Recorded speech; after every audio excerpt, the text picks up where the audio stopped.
Senhor Jesus, Senhor Jesus, Senhor Jesus, Senhor Jesus. Senhor, nós te louvamos, Senhor, nós te adoramos.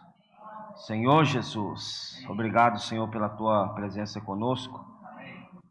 Obrigado, Senhor, porque podemos nessa manhã derramar o que temos de melhor aos teus pés. Nos permita, Senhor, quebrar, Senhor,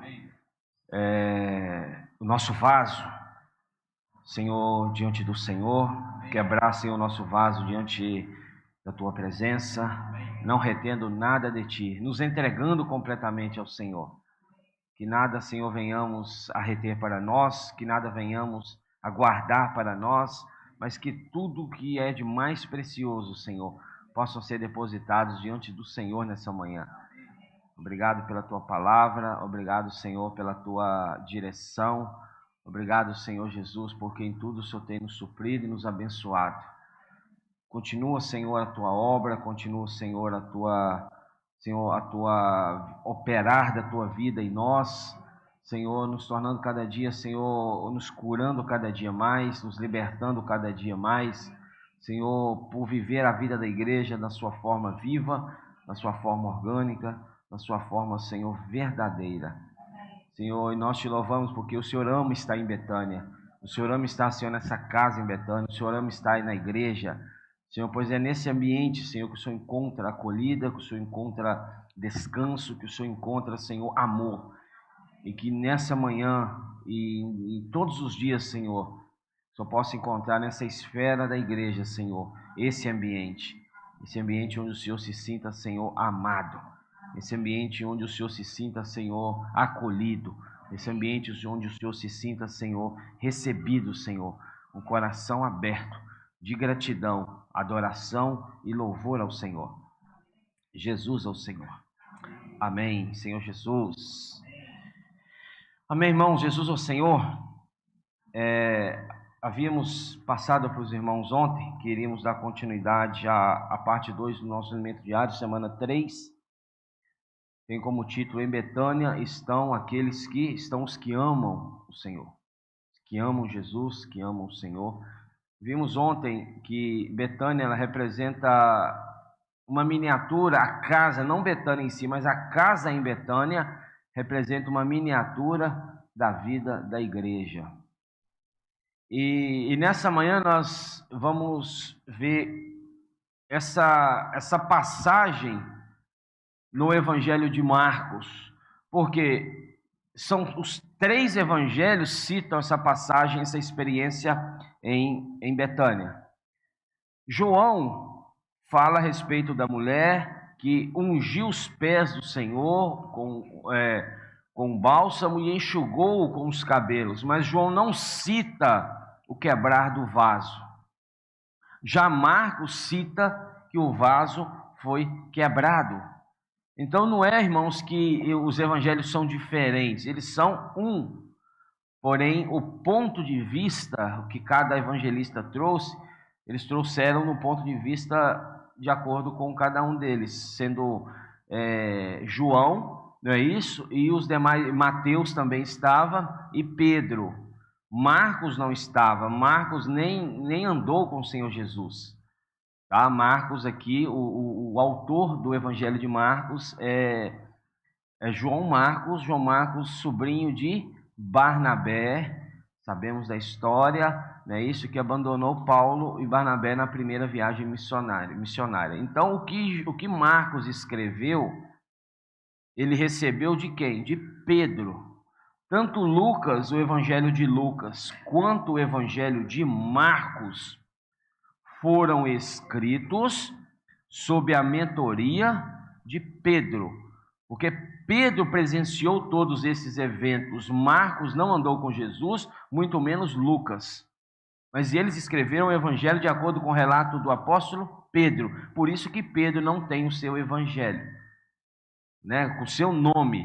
Poderia ter, mas o que ele reviu, o que ele recebeu, ele passou para aqueles que estavam junto dele, que foram Lucas e Marcos. Então, Abra sua Bíblia em Marcos,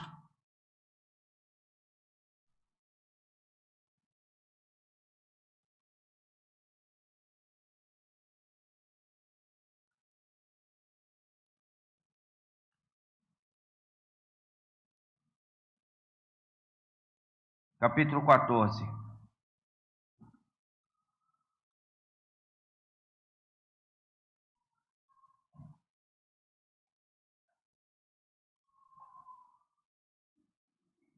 Nós vimos, irmãos,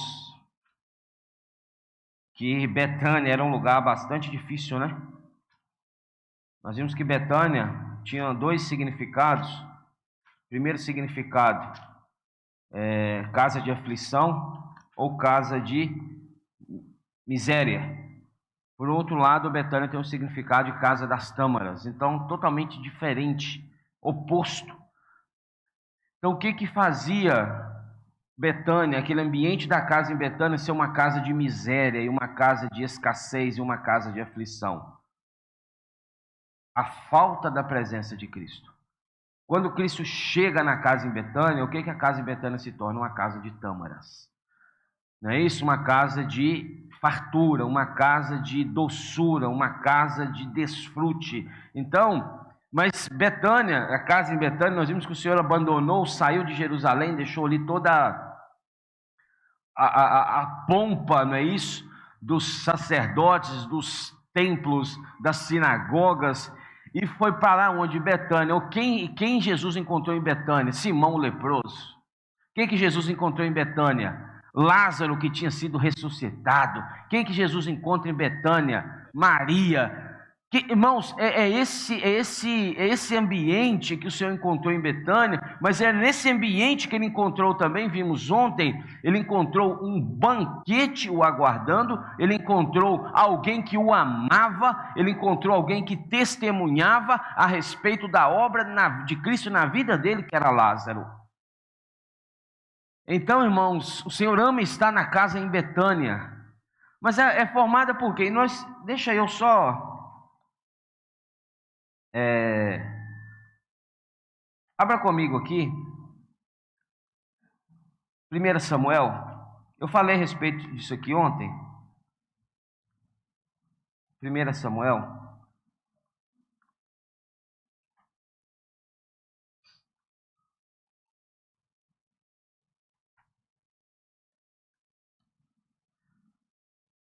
capítulo 22,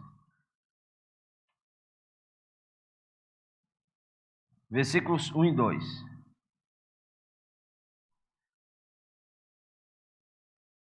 Olha o ambiente que Davi também estava. 1 Samuel 22, 1 e 2 fala: Davi retirou-se dali e se refugiou na caverna de Adulão. Irmãos, a vida da igreja é como também uma caverna de Adulão, viu? Quando ouviram isso, seus irmãos e toda a casa de seu pai desceram ali para ter com ele. Ajuntaram-se a ele todos os homens que se achavam em aperto, e todo homem endividado, e todos os amargurados de espírito. E ele se fez chefe deles, e eram com ele uns 400 homens. Davi, fugindo de Saul, né, sabemos da história, vai para onde? Para dentro da caverna de Adulão. De repente, irmãos, quem encosta junto de Davi na caverna de Adulão? Só gente boa. Ali, irmãos, tinham aqueles que se achavam em aperto, todo homem endividado e todos os amargurados de espírito. Agora pensa, irmãos, esse lugar. E Davi ainda fugindo ainda. Davi, ao olhar para aqueles homens, talvez, ele falou: Senhor, eu já estou num aperto, já estou sendo perseguido, agora olha quem chega a mim. Irmãos, esses 400 homens se tornaram o maior exército da história de Israel. Esses 400 homens se tornaram aqueles que subjugaram os reinos. Todos os reinos, todos os inimigos foram subjugados pelos valentes de Davi. Estes eram os valentes de Davi. Quando Salomão herda o trono de Davi, irmão, Salomão só encontra um ambiente de paz, porque todos os inimigos haviam sido subjugados por quem? Por esses homens, pelos valentes de Davi. Então, voltando, eu estou citando isso aqui só porque eu falei ontem. Aí às vezes você pergunta, onde está isso? Tá aí. Então, irmãos, a vida da igreja é uma casa em Betânia e a vida da igreja é uma caverna de Adulão, irmãos. Você olha para o lado, o que você vê do lado? Um irmão apertado, um irmão amargurado. As pessoas chegam, você encontra, às vezes você convida alguém, a pessoa vem para uma reunião, né, um convidado. Quem que é essa pessoa? Ela vem alegre? Não, irmãos, ninguém vem alegre para uma reunião da igreja, dificilmente. Para chegar aqui, irmão, tem que estar literalmente no caco. Porque os homens, quando não conhecem o Senhor, eles só lembram, ou seja, ou só depositam na igreja, ou na palavra, ou em Cristo, a sua última cartada, a sua última esperança. Não resta mais nada, fiz de tudo, mas quem sabe esse aqui seja o último, né, a última cartada minha, porque o negócio está pegando. Então, irmãos, Cristo, Ele ama estar no ambiente, nesse ambiente. Davi, irmãos, quando se uniu, esses homens aqui, né, Vanoso? Esses homens aqui, que quando Davi suspirou, né? Oh, vontade de tomar, né? Não é o requeijão no ônibus, né? O irmão que suspirou, irmãos, no ônibus semana passada, indo para Vila Velha, só foi um suspiro, quem me dera ter um pedaço de requeijão aqui. O requeijão chegou na mão dele, é o valente de Davi, né? Então, irmãos, quando Davi suspira, que vontade de tomar daquela água, eles foram, quando Davi, os 400 já foram lá no pior território inimigo, pegaram a água e trouxeram a Davi. Davi não ousou tomar da água, né? Davi ofereceu como libação e sacrifício a Deus. Então, irmãos, a vida da igreja é uma casa em Betânia. Então, por favor, irmãos, não procure na igreja a perfeição. Se a perfeição da igreja é Cristo, não é isso? Como cabeça. Se a perfeição da igreja é Cristo, é controverso buscar a perfeição nos irmãos. Porque a perfeição da igreja não são os irmãos, a perfeição da igreja é o cabeça que é Cristo. Mas nós estamos sendo curados. Ali em Betânia havia o que? Simão, o leproso, que havia sido curado de uma lepra, irmãos. Ali em Betânia havia quem? Lázaro, que havia sido ressuscitado 4 dias fedendo. Em Betânia, irmãos, encontrava-se Marta e Maria. Então, irmãos, em Betânia, esse ambiente que o Senhor ama estar, porque ali, como eu disse, vou repetir pela terceira vez, ali o Senhor encontrou um banquete esperando por ele. Ali o Senhor encontrou, irmãos, um lugar de descanso. Ali o Senhor encontrou alguém que foi capaz de pegar tudo que tinha de mais precioso e falar: Senhor, por mais precioso que isso pareça aos meus olhos humanos, nada é diante da tua glória. Eu quebro agora meu vaso diante do Senhor. Amém. Irmãos, na vida da igreja, diariamente é um quebrar de vasos. Nós vamos ver sobre isso aqui. Marcos 14, versículos, o irmão pediu para que lêssemos, né? Versículo 3, Marcos 14, 3 fala: estando ele em Betânia, já vimos o significado de Betânia, reclinado à mesa em casa de quem? Simão, o leproso. Vimos sobre isso aqui a respeito dos autores dos evangelhos frisarem a palavra leproso. Vimos sobre isso aqui. Veio uma mulher trazendo um vaso de alabastro. Irmãos, presta atenção, vaso de alabastro é a mesma coisa que falar copo de vidro. Entendeu? Vaso de alabastro. O vaso era feito de um material que era o alabastro. O alabastro era um material próprio para conter, para armazenar unguento, para armazenar perfumes, porque ele mantinha as características originais da fragrância. Entendeu? Então, conservava a fragrância. Então o vaso não era um vaso qualquer, era um vaso que era feito de alabastro. Às vezes pessoas acham que o vaso tinha alabastro nele, mas não é. O vaso era feito de alabastro. Entendeu? Vaso de alabastro com preciosíssimo perfume de nardo puro. O nardo era usado pelos romanos na época para ungir os reis, para ungir a cabeça. Então era um unguento, era um perfume, era uma essência, irmãos, caríssima.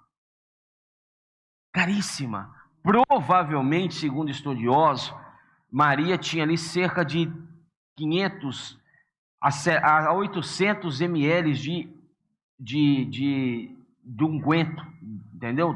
Da fragrância. Quando, por exemplo, João fala que ela enxugou os pés, mas Marcos fala o seguinte, que ela quebrando o alabastro, ou vaso de alabastro, derramou bálsamo sobre a... Então, o seguinte, o que quer dizer? Ela quebrou o unguento na cabeça, escorreu e chegou aos pés. Entendeu? Por isso que João cita que ela enxugou os pés, já que Marcos fala que ela ungiu a cabeça. Então, irmãos, tem alguns detalhes aqui, algumas coisas aqui, que a gente precisa estar compreendendo. Quando eu falo o seguinte, com preciosíssimo perfume de nardo puro. Quando fala preciosíssimo, irmão, porque era realmente precioso aquela fragrância, aquele material ali. E a mulher, quando Marcos cita, João cita, Mateus 26 cita, que os discípulos, vamos continuar lendo aqui, indignaram-se, versículo 4, indignaram-se alguns entre si e diziam, quem que eram alguns entre si? Os discípulos. Porque ali estavam os próximos. E eles ficaram indignados. Irmãos, presta atenção numa coisa. Os discípulos, quem que estava ali há mais tempo com Jesus? Os discípulos ou a mulher? Ou Maria aqui? Os discípulos. Então, ou seja, eles ficaram indignados. Porque ela pegou o vaso, quebrou, e eles falaram assim, para que este desperdício de bálsamo? Olha, quem que foi que falou isso aí? Os velhos de casa. Os velhos de casa. Você está entendendo? Os antigos que estão andando com o Senhor há mais tempo, quando encontram uma mulher que conheceu o Senhor hoje e fez o maior sacrifício, olha e fala, para que isso aí? Para que esse desperdício? Porque, versículo 5, este perfume poderia ser vendido por mais de 300 denários. João fala libra. Aqui fala denário. Denário, nós já vimos isso no alimento diário, não vamos entrar, que um denário era equivalente a um dia de trabalho. Então, mais, aqui eles citam ainda mais, tá? Então, aquele perfume, aquele unguento, valia mais de cerca de 300 denários, ou seja, 300 dias de trabalho, quase um ano, irmãos. Eles olharam e falaram assim, mas que desperdício é se você pegar isso tudo que você tem, colocar e quebrar e ter essa atitude? Irmãos, isso aqui, esse vaso com esse unguento, era o que a mulher tinha de mais precioso. E ela quebrou. Agora eu pergunto para você, o que você tem de mais precioso? O que você tem de mais valioso? Não necessariamente estamos falando de coisas materiais. Mas o que você tem de mais precioso? Você tem quebrado? Você tem levado aos pés do Senhor? Ou você tem retido para si? Quando fala quebrar, por exemplo, se a Bíblia cita que ela, suponhamos que esse aqui é o vaso com unguento, certo? Se a Bíblia cita que ela entornou, que ela entorna, né, sobre o Senhor, ela poderia medir a quantidade. Entornou um pouco, não, eu posso entornar mais um pouquinho. Ficou mais um pouco, ficou um pouco, ou seja, um pouco é para mim, um pouco é para o Senhor. Mas quando se fala quebrar, irmãos, você não consegue medir. O quebrar é literalmente oferecer tudo. Porque não tem como sobrar nada, porque não tem vaso. Tudo foi oferecido. O quebrar, eu vou trazer para você um outro significado que o original de Strong traz. Irmãos, é algo maravilhoso. O que então, trazendo para isso, quebrar, irmãos, é oferecer tudo de melhor que você tem aos pés do Senhor. O que você tem de mais precioso hoje? Você tem oferecido? Ou você tem reservado para si, guardado para si e oferecido para o Senhor? Suponhamos, o que o homem tem hoje de mais valioso? O que é mais disputado na nossa vida hoje? Mais disputado entre Deus e entre o império das trevas. Há uma batalha diária por esse item, o nosso coração. Todos os dias há uma batalha travada pelo seu coração. O Senhor deseja o seu coração, mas o mundo também deseja o seu coração. O Senhor deseja o seu coração, mas o príncipe deste mundo deseja o seu coração. Cristo deseja o seu coração, mas as outras coisas também desejam o seu coração. Irmãos, e há uma batalha pelo nosso coração. O nosso coração é o que de mais precioso temos, e o que de mais precioso, de tão precioso, é disputado todos os dias. E às vezes, irmãos, o nosso coração tem pendido. Não é isso? Às vezes o nosso coração está como um pêndulo, pende para o Senhor, mas pende para o mundo. Pende para o Senhor, mas pende para as outras coisas. É uma disputa. Provérbios capítulo 4 fala a respeito, se eu não me engano, versículo 23, sobre tudo o que se deve guardar. Guarda o teu coração, porque dele procede as fontes da vida. Então aquela mulher, irmãos, ela quebrou esse vaso. João capítulo 12, versículo 3 fala que ela enxugou com os cabelos. O cabelo, irmãos, daquela época, as mulheres que usavam tinham seus cabelos ali, não os usavam solto ou à vista. Eles não eram mostrados. Até mesmo se você vê hoje a cultura do Oriente Médio é assim. O cabelo é coberto. O cabelo é coberto. Então aquela mulher, irmãos, o que o cabelo, 1 Coríntios fala sobre isso também, o que o cabelo representa? A glória do homem, a glória da mulher em si, que foi a mulher que, no caso, a glória. Então é o seguinte, essa mulher, ela depositou a sua glória aonde? Aos pés do Senhor.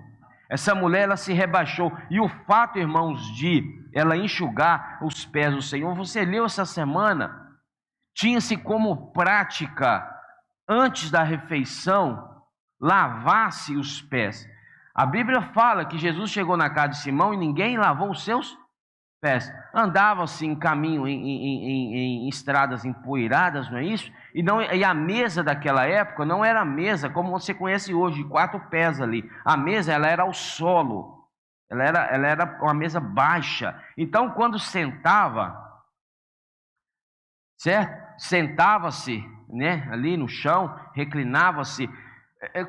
Às vezes é até difícil explicar. Quando a mesa está no chão, aqui você está no chão, você reclina assim, ó, porque a mesa é baixa. Então você deita de lado, por exemplo, e você reclina e você come. Por isso que fala que na última, na ceia, João reclinava, porque ele estava aqui, ele reclinou aqui, Jesus aqui do lado, ele estava aqui, ó. Entendeu? Então, por isso que nós precisamos entender isso aí. Então, os pés ficavam sujos, e para não, né, de forma até mesmo higiênica, de higiene, lavavam-se os pés, mas ninguém lavou os pés de Jesus. E aquela mulher pegou o de mais precioso e lavou, ou seja, enxugou os pés do Senhor com o cabelo. Ou seja, quem lavava os pés do outro, irmãos, eram os servos naquela época. Quando chegava-se na casa de alguém né, de poderio econômico melhor, tinha-se um servo, um criado, só para lavar os pés dos visitantes. Os visitantes chegou, o servo ia lá e lavava os pés para ele se sentar à mesa, sentar entre aspas, tá? Para esse chegar à mesa. Então, aquela mulher, ela fez o quê? Ela pegou de mais precioso que ela tinha e... Por isso, irmãos, se você entende agora essa questão de mesa baixa, era a cabeça, porque Jesus estava reclinado. Aí contem como chegar na cabeça. Então, irmãos, essa questão também de quebrar o vaso é uma questão... Lembra de Filipenses quando fala que o Senhor tende em vós o mesmo sentimento que houve também em Cristo Jesus, porque esse, subsistindo em forma de Deus, não julgou como usurpação o ser igual a Deus, antes a si mesmo se humilhou. Filipenses 2, 5. Antes, versículo 7 agora, a si mesmo se esvaziou, assumindo a forma de servo, tornando-se em semelhança de homens e reconhecido em figura humana. A si mesmo se humilhou, tornando-se obediente até a morte, e morte de cruz. Aqui o que Cristo fez? Ele se despiu da sua glória e se tornou um servo. Aquela mulher ali, ela se despiu de sua glória e se tornou uma serva. Irmãos, é se humilhar diante do Senhor. Apocalipse capítulo 4. Apocalipse capítulo 4, versículo 10. Apocalipse 4, 10 fala o seguinte: os 24 anciãos prostrar-se-ão. Os 24 anciãos prostrar-se-ão diante daquele que se encontra sentado no trono. Prostrar, certo? Adorarão o que vive pelos séculos dos séculos e depositarão suas coroas diante do trono, proclamando: tu és digno, Senhor e Deus nosso, de receber a glória, a honra e o poder, porque todas as coisas tu criaste, sim, por causa da tua vontade vieram existir e foram criadas. Os seres viventes, eles se prostram. É o que a mulher fez. Eles se humilham, eles se prostram diante do Senhor e depositam as suas coroas. Coroa que também é glória. E deposita as suas coroas diante do Senhor. Então, irmãos, a nossa vida tem que ser uma vida assim, porque se não tomarmos cuidado, nós vamos passando a desenvolver um ego ou uma altivez aí, porque Lúcifer não quis fazer isso. O que levou à ruína de Lúcifer é isso, é a altivez, é o ego, é o orgulho, entendeu? É o orgulho de se prostrar diante do Senhor. Então é o seguinte, esses 24 anciãos tiveram essa atitude, a mulher teve essa atitude. Tiago, volta um pouquinho aí, Tiago, capítulo 4, versículo 10, fala o seguinte, Tiago 4, 10, humilhai-vos, Tiago 4, 10, humilhai-vos na presença do Senhor e Ele vos...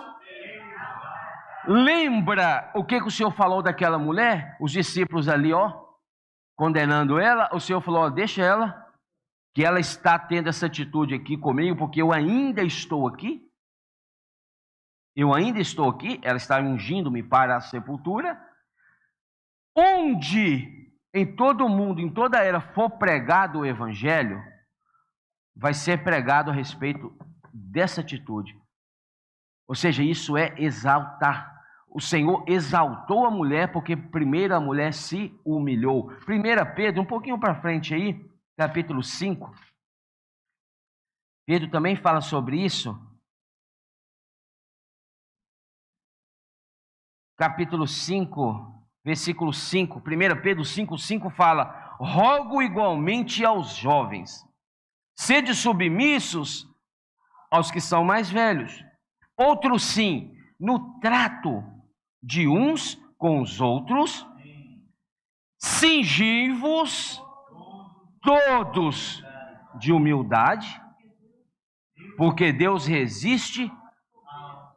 Por que os judeus, por que Jerusalém não recebeu o Senhor ali não ficou, resolveu ir para Betânia? Porque ali havia resistência, porque ali havia soberba, porque ali havia altivez, porque ali havia ego, porque ali havia orgulho.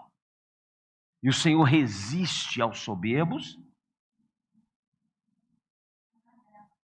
contudo, aos humildes concede a sua graça. Humilhai-vos, portanto, sob a poderosa mão de Deus, para que Ele, em tempo oportuno, vos exalte. Então é o seguinte, aquela mulher, ela se humilhou.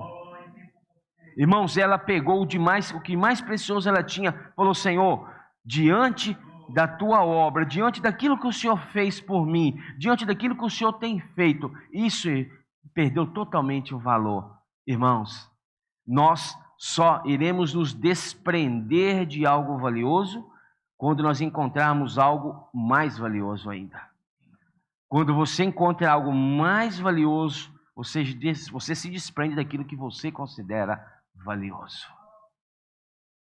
Certo? Então o Senhor precisa se revelar a nós concernente a isso. Voltando para Marcos, capítulo 14, ela ofereceu o melhor. Ela ofereceu o que ela tinha, não é isso?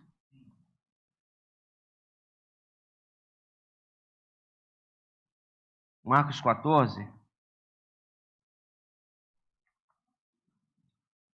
Senhor Jesus.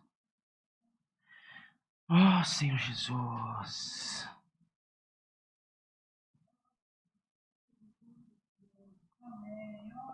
Marcos 14, versículo 3 ainda fala: estando ele em Betânia, reclinado à mesa.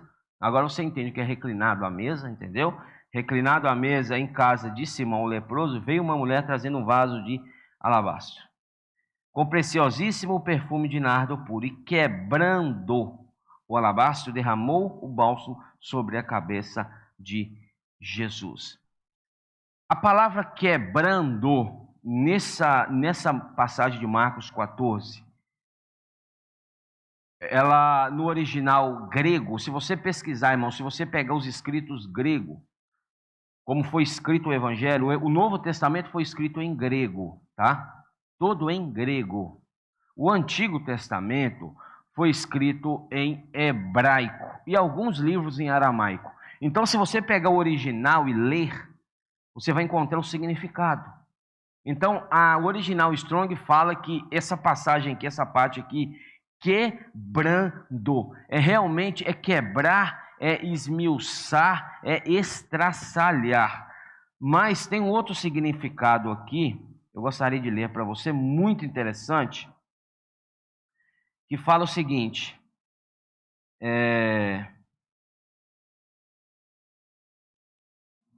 quebrando.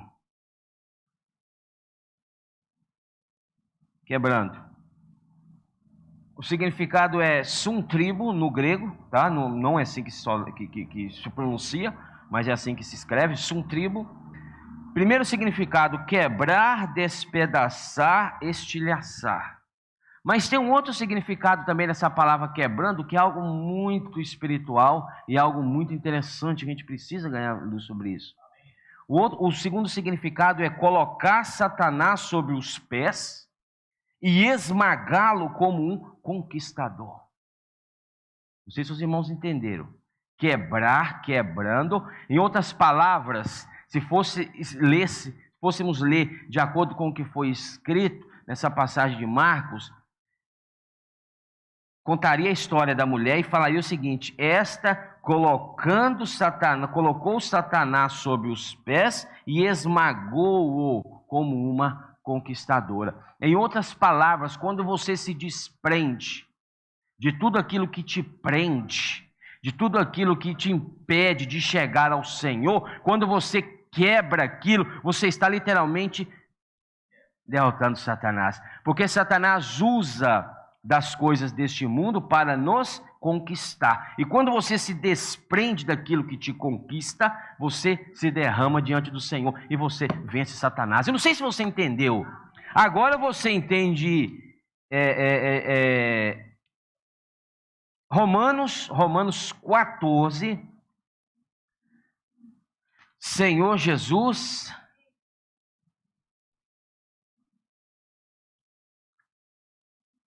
Romanos 16, versículo 20 fala o seguinte: e o Deus da paz, em breve, esmagará debaixo de vossos pés a Satanás. A graça de nosso Senhor Jesus seja convosco. Então, irmãos, tem esse significado, quebrar, né, o melhor que nós temos, o melhor que nós podemos oferecer. Mas, irmãos, às vezes, o melhor que você tem hoje te impede de adorar ao Senhor. Não sei se você entende. Às vezes o inimigo usa o melhor que nós temos para nos afastar do Senhor. Aí quando você pega o melhor que você tem e quebra, você está falando o seguinte: isso já não mais me prende, isso já não mais é precioso para mim, porque eu depositei onde? Aos pés do Senhor. Então quando você tem essa atitude, Satanás perde na sua vida. Satanás perde domínio, porque você se desprendeu daquilo que era o melhor, daquilo que você se considerava o melhor. Nós não estamos falando, irmãos, literalmente de abrir mão, falar, agora não quero nada disso, não é isso. Estamos falando de questão de coração, certo? Já falamos sobre isso aqui. Coração, quando o seu coração está preso. Lembra quando o povo saiu do Egito? Foi liberto do Egito, foi para o deserto, encontrou maná, encontrou água da rocha, encontrou coluna de nuvem, encontrou coluna de fogo. Irmãos, mas Atos fala algo interessante, que o povo voltou ao Egito pelo coração, mas no coração deles voltaram ao Egito. O Egito ainda tinha aprisionado o coração daquele povo, por isso que eles voltaram ao Egito, não fisicamente, mas no coração.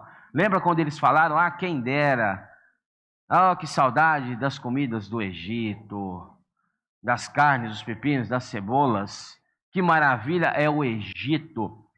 Em outras palavras, era o que eles tinham de mais precioso. Se eles pegam isso e falam, Senhor, que Egito nada, agora o meu Senhor o Senhor é o meu Deus, o Senhor é o meu supridor, o Senhor é o meu eu sou. Irmãos, eles venciam Satanás, por isso que tombou todo mundo no deserto. Então, irmãos, é isso. Hoje, se o Senhor falar, sondar o seu coração, Ele sabe se você ainda tem reservas para Ele. Ele sabe se nós ainda, irmãos, guardamos algo dEle. Ele sabe se nós ainda, irmãos, ocultamos algo dEle. A casa de Betânia serviu para isso, para expor o traidor. Ali Judas foi exposto. Não é isso? Era um ambiente, vamos terminar aqui. Versículo 4, vamos ler novamente, para a gente concluir. Indignaram-se alguns entre si e diziam, para que esse desperdício de bálsamo? Para que isso? Esse desperdício de tempo? Às vezes, irmãos, as pessoas estão o quê? Indignadas-se contra nós. Para que esse desperdício de tempo no domingo de manhã desse? Para que esse desperdício todo dia, quase todo dia da semana? Esse desperdício de ir para a reunião de igreja? Não sei se os irmãos já ouviram isso aí. Opa, está acontecendo um som aí. Senhor Jesus. Então irmãos, às vezes as pessoas se indignam, né? Porque elas não entendem. Para que esse desperdício agora? Para que esse desperdício de tempo e dinheiro? Para que esse desperdício agora? Você podia estar em qualquer outro lugar fazendo qualquer outra coisa. Para que esse desperdício? Estando num domingo de manhã, numa reunião. Para que esse desperdício de ir para uma conferência? Para que esse desperdício, irmãos? Irmãos, as pessoas não entendem. Aí se indignam, né? Para que esse desperdício de bálsamo? Porque esse perfume poderia ser vendido por mais de 300 denários. Versículo 6. Mas Jesus disse, deixai-a, porque a molestais? ela praticou boa ação para comigo.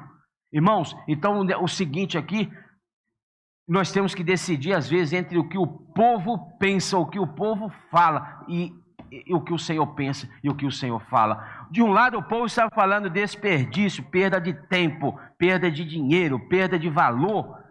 Podia ter fazido qualquer outra coisa, vendido e feito qualquer outra coisa. Do outro lado o Senhor falou, deixa ela estar fazendo, ou seja, boa ação para comigo. Então, irmãos, muito mais importa obedecer ao Senhor do que os homens, porque os pobres sempre o tendes convosco. E quando quiserdes, podeis fazer-lhes o bem. O Senhor falou o seguinte, olha, presta atenção, turma. Amanhã, depois da manhã, você vai sair na rua, vocês vão encontrar pobres ali. Vocês vão poder cuidar deles, vocês vão poder ofertar para eles, vocês vão poder, mas vocês só têm hoje, eu não volto mais nessa casa. Entendeu? Era isso que o Senhor estava falando. Mas a mim, nem sempre, quanto podeis fazer-lhes o bem, mas a mim nem sempre me tendes. Ela fez o que pôde. Você tem feito o que pode? Irmãos, e Deus sabe que você pode mais. Ah, você já tem feito o que pode para o Senhor? Ah, já tem, mas o Senhor sabe que você pode mais. Você pode cuidar de mais uma família. Você pode apacentar mais uma pessoa. Você pode pegar o evangelho para mais uma pessoa. Você pode, irmãos. E o Senhor sabe que você pode. Ela fez o que ela pôde. E você tem feito o que você pode? Checa o seu coração, checa a sua vida. Eu tenho servido ao Senhor da maneira que eu posso? Irmãos, não vamos guardar, não vamos reservar nada do Senhor. Antecipou-se a ungir-me para a sepultura. Em verdade vos digo, onde for pregado em todo o mundo o evangelho, será também contado o que ela fez, para a memória sua. Isso é exaltar. Por que o Senhor exaltou ela dessa forma? Porque ela se humilhou. Então, irmãos, cabe a nós checar nossa vida. Eu tenho oferecido ao Senhor tudo que eu tenho? Tudo que é de mais precioso. Eu já me desprendi, o meu coração já está totalmente para o Senhor? Ou ainda o meu coração ainda está duro, o meu coração ainda está fechado? Irmãos, vamos orar para que o Senhor nos ensine a quebrar esse vaso, irmãos. Quebre o vaso diante do Senhor. Quebre, irmãos, esse vaso e ofereça diante do Senhor. Você estará oferecendo diante daquele, irmãos, que é muito mais do que merecedor de todas as coisas. Tudo o que eu e você fizemos para o Senhor hoje não se equipara em nada do que Ele fez para nós. Do sacrifício dEle por nós, da obra dEle por nós. E às vezes achamos que estamos fazendo muito. Eu tenho certeza que na minha vida e na sua vida, tem vasos aí que precisam ser quebrados. Mas se você ama tanto talvez esse vaso aí, ora ao Senhor, Senhor, desprende o meu coração desse vaso. Não é que você não terá o vaso, mas o seu coração não estará preso ao vaso. Não sei se os irmãos entendem. O problema não é você, não era possuir aquele vaso, mas o vaso possuir a mulher. Não tem nenhum problema, irmãos, de eu possuir esse copo cheio d'água. O que não pode é esse copo me possuir. É uma diferença muito grande. Entendeu? Então vamos orar ao Senhor, Senhor. Que não existam mais vasos na minha vida inteiros. Eu quebro diante do Senhor, Senhor, o meu serviço, a minha vida, o meu amor para com os irmãos. Senhor, eu deposito diante do Senhor. Eu não quero ter nada para mim. Sabe? Eu não quero reservas para mim. Eu não quero ter o meu coração para mim próprio, mas o meu coração é teu, Senhor. Vamos ficar de pé. Pequenos grupos, vamos compartilhar ainda um pouco, amém? Senhor Jesus,